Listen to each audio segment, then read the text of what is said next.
पुण्यात्माओं, इस अमर कथा में अरुचि ना करना। असंख्यों युगों के बाद तुम्हारा बिल्ली के भागों छीका टूटा है, ये इसको छक छक कर खा लो और कल्याण करा लो। माँ विष्णु महेश्वर माया और धर्मराया कहिए।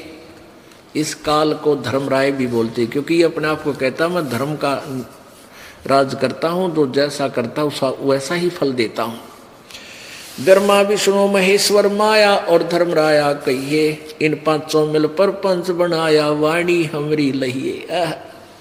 परमात्मा कहते हैं गरीबदास जी को ज्ञान दिया। गरीबदास जी परमेश्वर की महिमा प्रकट कर रहे हैं अपनी वाणी में। जैसा कि कबीर सागर में आपने देखा कि कबीर परमेश्वर ने 600 वर्ष पहले कहा था कि 12वां पंथ जो गरीबदास पंथ होगा और उसका प्रवर्तक होगा, वो 1774 में उसका जन्म होगा। उसमें 75 गलती से लिखा है कबीर सागर में। और उससे मेरी महिमा की वाणी प्रकट होगी। लेकिन वो गरीबदास पंथ वाले भी उस वाणी को नहीं समझ सकेंगे। फिर 12वें पंथ में चल के हम ही आएंगे और फिर उस वाणी को निर्णय करके समझाएंगे। सब पंथों को मिटाकर एक ही पंथ चलाएंगे। तो ये परमेश्वर की महिमा की वाणी गरीबदास जी ने प्रकट की है कि कबीर जी क्या बताना चाहते हैं। क्या बताते हैं कबीर जी? इन पांचों मिल जीव अटकाए, युग युगन हम आन छुटाए। इन पांचों ने मिलकर तुम्हें यहाँ फंसा रखा है और युग युग प्रत्येक युग में आके हम ही छुड़वाते हैं तुम्हारे को इनसे। सत्य भक्ति करवा के, सच्चा ज्ञान दे के, तुम्हारा विश्वास दृढ़ करा के और सतलोक ले जाते हैं। बंदी छोड़ हमारा नामम, अजर अमर है अस्थिर ठामम। कबीर परमेश्वर कहते हैं बंदी छोड़ है मेरा नाम, यानी बंद छुड़वाने वाले। और हमारा स्थान सतलोक अजर अमर है, वो कभी नष्ट नहीं होता। वो शाश्वतम स्थानम, वो सनातन परम धाम है जो हमारा वास्तविक स्थान है। अब इनकी महिमा क्या बताते हैं? पीर पैगंबर कुतुब ओलिया सुर नर मुनिजन ज्ञानी। एत्या क्यों तो रा ना पाया, ये जम के बंधे प्राणी। हे बंदी छोड़। अब ये है ये सूक्ष्म वेद। इस सूक्ष्म यानी सच्चिदानंद घन की वाणी, इसके एक श्लोक को अनुवाद करने के लिए पीर पैगंबर कुतुब ओलिया सुर नर मुनिजन ज्ञानी। एत्या को तो रा ना पाया, ये काल के बंधे प्राणी। इनको तो तत्व ज्ञान नहीं मिला, ना देवताओं को, ना ऋषियों को, ना महर्षियों को। इनको तत्व ज्ञान प्राप्त नहीं था, इसलिए ये काल की ही डोर से बंधे रहे। परमेश्वर कहते हैं, कबीर जी कहते हैं, सुर नर मुनिजन 33 करोड़ी बंदे सभी निरंजन डोरी। ये काल की डोर का बंद रहे, इनको यथार्थ ज्ञान नहीं है। और पुण्यात्मा, यहाँ एक बात समस्या आ जाती है कि क्या ब्रह्मा विष्णु महेश और देव ऋषियों ने किसी को ज्ञान नहीं था? हाँ, किसी को ज्ञान नहीं था। अब या फिर कुनीन होगी या अलग उतरा, अलग में उतरे नहीं, हमारे दिमाग में स्वीकार्य नहीं हो, गले नहीं उतरेगी। लेकिन यह उतारेंगे गले, वो गले उतरे अंदर जाए बिना दवाई काम नहीं करे, अगर ऊपर रहेगी तो इसके लिए फिर आपको प्रमाण दिखाना पड़ेगा। पुण्यात्माओं, प्रत्येक सत्संग में, ये सत्संग कहो या लेक्चर कहो या क्लास कहो, ये पीरियड कहो, ये प्रत्येक पीरियड में यहाँ एक सामूहिक सत्संग सतल है। क्या होता है कि जैसे ये 3-4 दिन का हम लगातार इसलिए करते हैं कि एक परिवार में 5-6 सदस्य हैं, तो 2 आ जाते हैं पहले दिन, वो चले जाते हैं सत्संग, एक सुनकर दिन का मान ले। फिर शाम में दूसरे आ जाते हैं, आसपास हैं तो यहाँ आसपास का ऐसा है, और फिर तीसरे आ जाते हैं अगले दिन। तो ऐसे वो अपना 3 दिनों में टर्न वाइज सारे लाभ उठा ले जाते हैं। तो इसलिए दास चाहता है कि रह कर ये रेग मार बार बार मारा जा, ताकि सब का मैल उतर जाए। और जो पुण्यात्मा बार बार सुनते हैं प्रभु की महिमा, चाहे लाख बार सुन ले तो बार भी आनंद आना चाहिए। यदि आपको आनंद नहीं आ रहा कि तो कल सुनी थी आज भी फिर सुना रहे हैं गुरु जी, तो आप अस्वस्थ है, आप अभी भक्ति योग नहीं हुए हो। जैसे व्यक्ति को बुखार हो जाता, मलेरिया, उसको रोटी भी कड़वी लगती है, मनुखा दाख भी कड़वी लगती है, और उसका इलाज क्या है? कड़वी लग गए हैं तो कुनीन कड़वी खानी पड़ेगी, फिर वो स्वस्थ होगा। और स्वस्थ होने के बाद फिर वो सूखी रोटी भी उसको मीठी लगेगी। ऐसे ही जो व्यक्ति पहली बार सत्संग सुनता है उसको ये ज्ञान अटपटा सा लगता, पर सुनता रहे, फांकी मार इसकी, ना चाहते हुए जैसे गोली, ना चाहते हुए भी गटक जाया करें, ना चाहते हुए सुनते रहना इस ज्ञान को। ये कानों के माध्यम से आपके पेट में जाएगी कुनीन और फिर साफ कर देगी अंदर से, जिससे आपको कड़ुआपन था।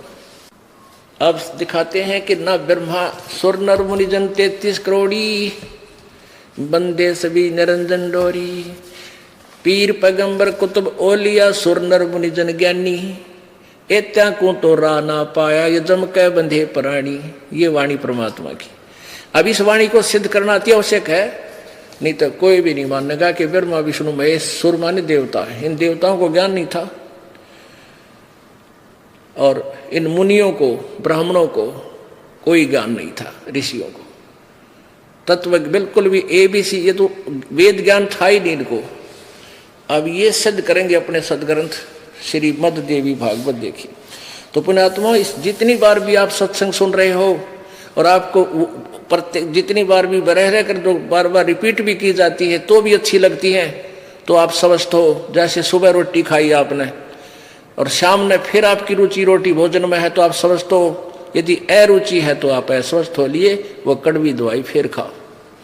कहने का भाव ये है कि ये मान लिया आपको लगता है गुरु जी ने कल भी दिखाई थी, परसों भी दिखाई थी, ऐसा मन में आता है तो आप अभी अस्वस्थ है, पर फिर सुन इस कड़वी दवाई न खाता ही रहे, अरुचि से भी सुनता रहे, ये रोग ऐसे ही कट जाएगा। फिर आपको चाहे 100 बार सुननी पड़े, 100 बार अच्छी लगेगी। अब देखिएगा श्रीमद् देवी भागवत, गीता प्रेस गोरखपुर से प्रकाशित है।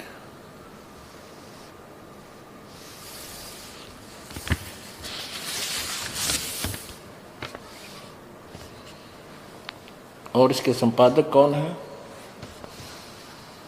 हनुमान प्रसाद पोदार चिमन लाल गोस्वामी। ये कहाँ से छपी है? प्रकाशक मुद्रक गीता प्रेस गोरखपुर, गोविंद भवन कार्यालय कलकत्ता का संस्थान। इसके 28 पृष्ठ पर आपको दिखाते हैं। पहला सकंद, पृष्ठ नंबर 28, 28 पे, और संक्षिप्त देवी भागवत। नारद जी और व्यास की वार्ता हो रही है, यहां देखिएगा। नारद जी ने कहा, महाभाग व्यास जी, तुम इस विषय में जो पूछ रहे हो ठीक यही प्रश्न मेरे पिताजी ने भगवान श्री हरि से किया था। यहां देखना, वे चराचर जगत के आश्रयदाता, जगतगुरु एवं देवताओं के भी देवता हैं। ऐसे जगत प्रभु भगवान श्री हरि यानी विष्णु जी महान तप कर रहे थे, उनकी समाधि लगी थी। यह देखकर मेरे पिता ब्रह्मा जी को बड़ा आश्चर्य हुआ। अतः उन्होंने उनसे जानने की इच्छा प्रकट की। ब्रह्मा जी ने पूछा, प्रभु आप देवताओं के अध्यक्ष, जगत के स्वामी, भूत भविष्य एवं वर्तमान सभी जीवों के एकमात्र शासक हैं। भगवान फिर आप क्यों तपस्या कर रहे हैं और किस देवता यानी किस भगवान की आराधना में ध्यान मगन है? मुझे असीम आश्चर्य तो ये हो रहा है कि आप देवेश्वर एवं सारे संसार के शासक होते हुए भी समाधि लगाए बैठे हैं। तो विष्णु जी क्या बोले? ब्रह्मा जी के विनीत वचन सुनकर भगवान श्री हरि यानी विष्णु जी ने ये उत्तर दिया,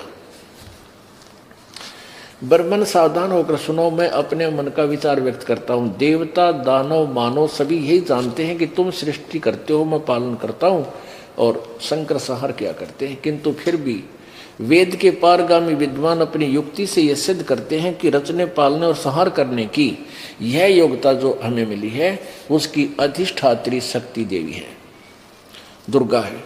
वे कहते हैं कि संसार की सृष्टि करने में तुम राजसी शक्ति का संचार हुआ है, मुझ में सात्विक शक्ति मिली है और रुद्र में तामसी शक्ति का आविर्भाव हुआ है। सुवर्थ प्रत्यक्ष और परोक्ष दोनों उदाहरण में तुम्हारे सामने रखता हूं, सुनो। यह निश्चित बात है कि उस शक्ति यानी दुर्गा के अधीन होकर मैं इस शेष नाग की सैया पर सोता हूँ, सृष्टि करने का अवसर आती जाग जाता हूँ। मैं सदा तप करने में लगा रहता हूँ।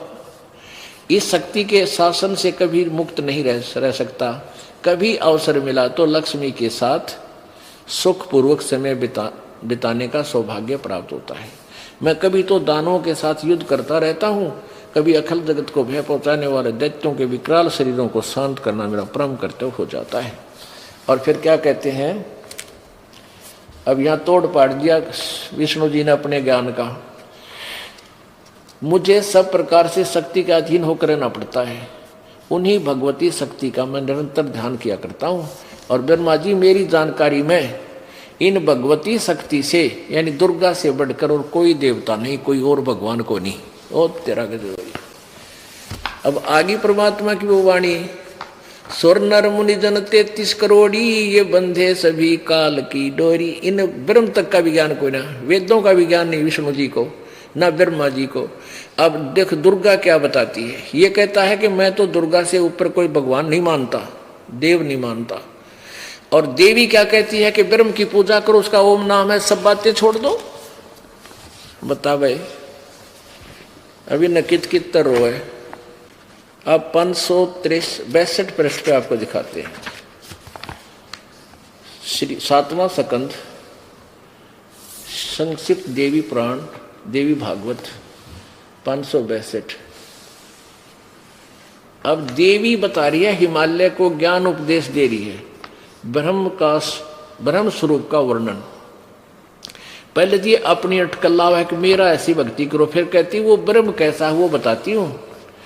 श्री देवी जी कहने लगी उस ब्रह्म का क्या स्वरूप है यह बतलाया जाता है, जो प्रकाश रूप सबके अत्यंत समीप में सचित, हृदय रूप गुहा में सचित होने के कारण गुहाचर नाम से प्रसिद्ध और महान पद अर्थात परम प्राप्य है। वह समस्त प्रजा के ज्ञान से परे है, अर्थात किसी की बुद्धि में आने वाला नहीं है, ऐसा तुम जानो।